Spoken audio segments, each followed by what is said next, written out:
and welcome to Campus Currents, where we help you navigate the tides of campus living. My name is Genny, Sheara. And my name is Sean Alexander. Today we're going to be recapping Seattle University's top stories of the quarter. A lot has happened this quarter, so let's start off with a few of our feature stories. Queerly Spiritual is a new club on campus this year, looking to create a safe space for students with queer and spiritual identities where they can build community. For queer students, Seattle U's Jesuit Foundation may intimidate those with past negative experiences with the church. This is emboldened by a UCLA study that found more than half of queer adults identify with some degree of religiosity. Working against the tension between sexuality and spirituality, students involved both in and outside of the club hope to subvert the idea that queerness and spirituality cannot coexist, working towards a community of understanding and unstifled self-exploration. From November 6th to November 12th of this year, Seattle U students, faculty, and alumni celebrated homecoming. Many different events occurred throughout the week, all seeing increases in attendance since the pandemic.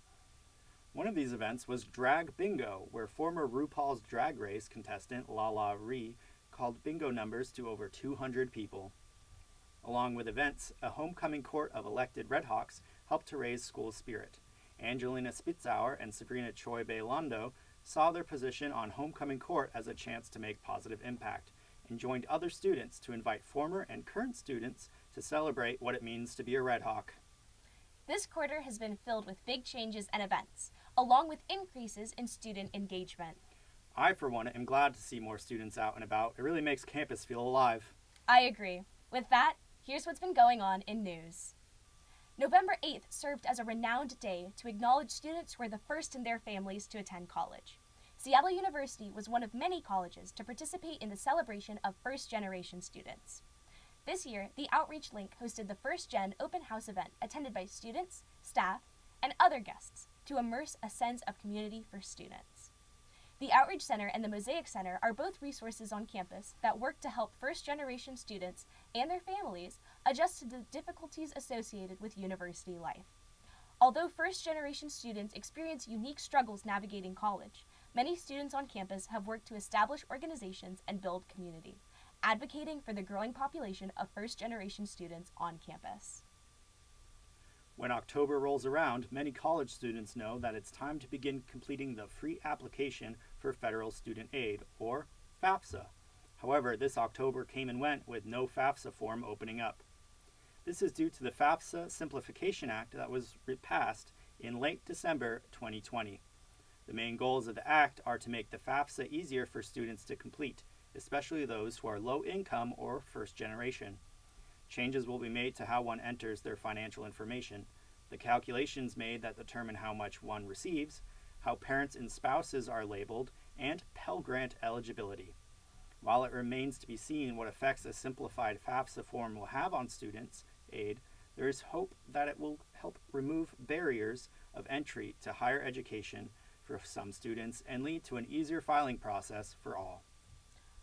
On November 7th, the Seattle University Students for Justice in Palestine, United Filipino Club, and Students for Sustainable Action held a rally and teach-in outside of the Lemieux Library.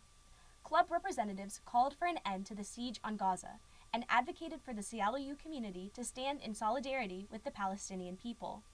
The focus of the rally was to draw attention to the impact that the ongoing bombings in Gaza have had on its citizens, and to recognize that the recent developments taking place are due to a historical conflict.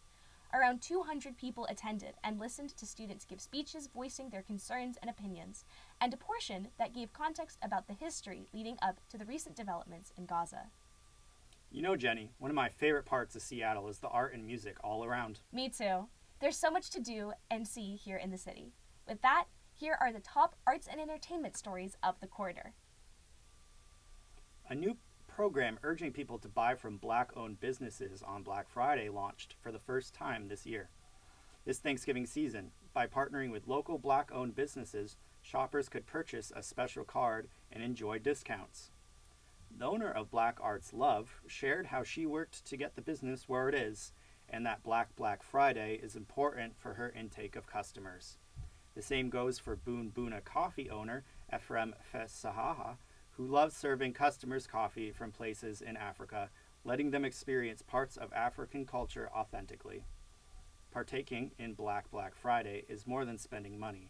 It is investing in the dreams and the future of the BIPOC community.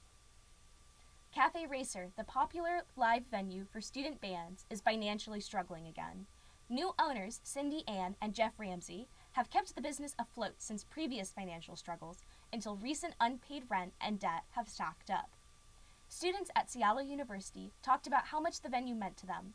It was never empty, it offered a professional setup for aspiring musicians, but most importantly, it provided a space for people to connect with their friends.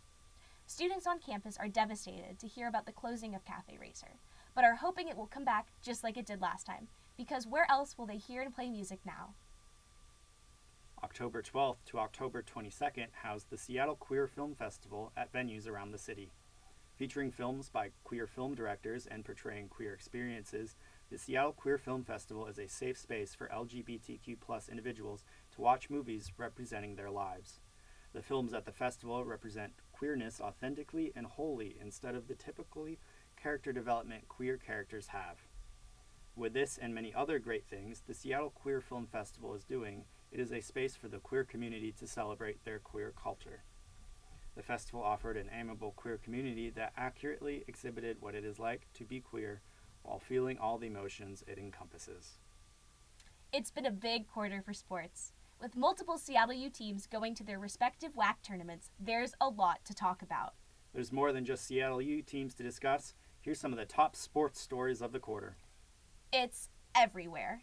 What is? Pickleball, the fastest growing sport in the country, now with a lucrative professional scene and a wealth of players.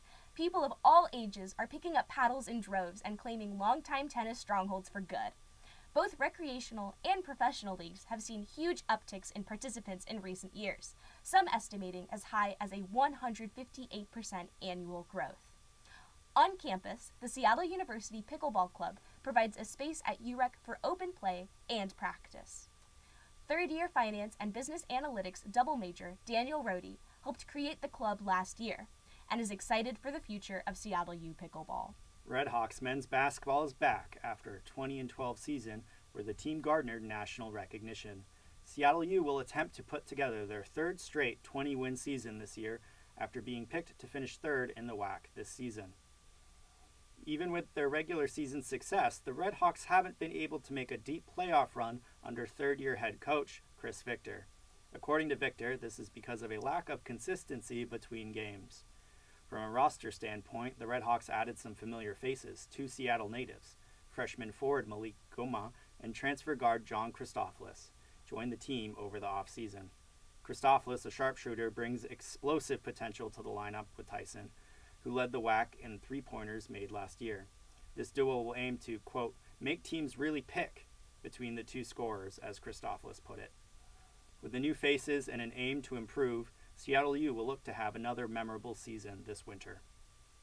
The 2028 Olympics will be incorporating 6 sports to the official event pool: squash, cricket, flag football, lacrosse, baseball, and softball. While baseball and softball were featured recently in the 2020 Olympics, cricket and lacrosse have not been featured since the early 20th century. This is the first time in history in the Olympics that squash and flag football will be played.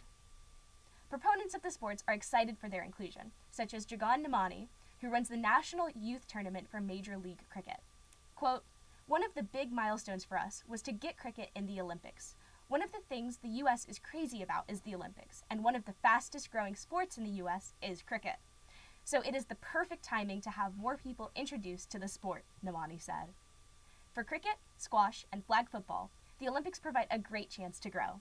Depending on their popularity in 2028, they stand the chance of establishing themselves as international competitions on the largest global stage.